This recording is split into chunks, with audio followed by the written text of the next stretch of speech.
Hi there, welcome back to the Zebra Collective. It's Jeff Crabtree with my husky cup in my backyard. I'm giving you some collective juice today. And today we're going to talk about the cost of everything. So stay tuned.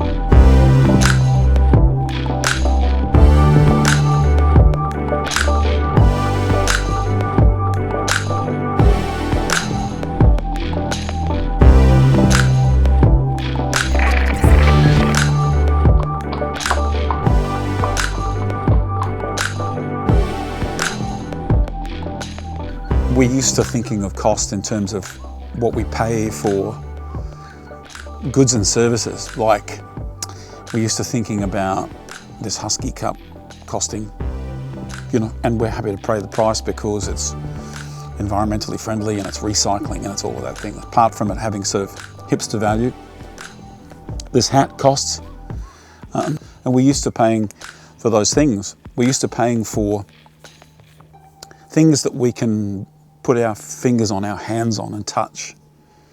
We're used to paying for services where we know that people are doing things for us that save us money. So we're used to paying for things, and without going into any other deeper discussion about what things are actually worth, creative people pay for their own work before it gets into the hands of the public. So the public will willingly pay for creative work. We'd pay to go to a museum. We'd pay for these things. We pay for that experience. But artists pay for the creative work before it gets to the public. How do they pay? They pay in ways that the public don't recognize. How do we pay? Well, first of all, to make the work involves time. And when you think about it, everybody on earth has exactly the same 24 hours in the day. Although not everybody has the same time. Time is finite. I mean, some people have more years, some people have less years, but time is finite for all of us. So the making of a creative work involves our time. And it's a devotion that we give when we give our time to the making of creative things.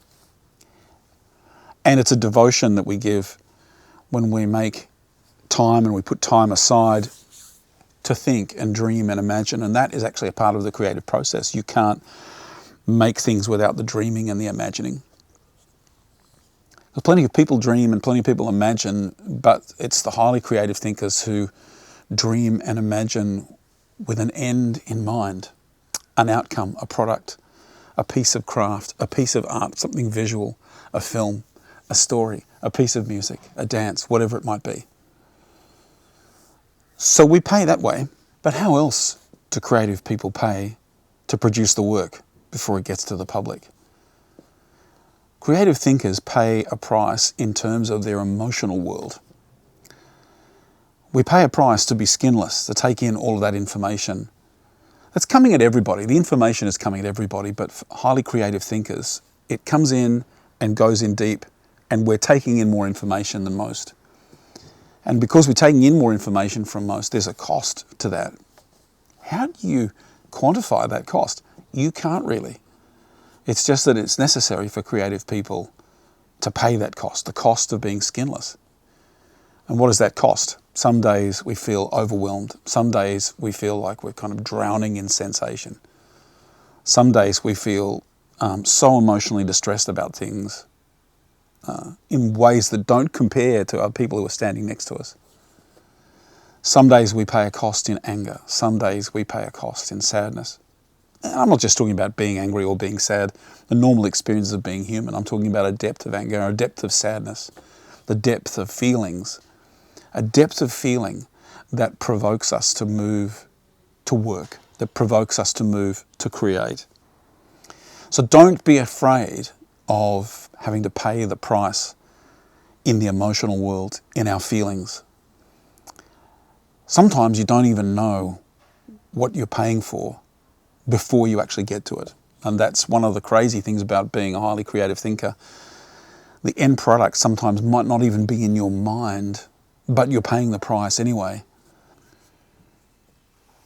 Here's to you, and here's to me, and here's to all the other highly creative thinkers who pay the price for the work that gets into the hands of the public, that makes a difference.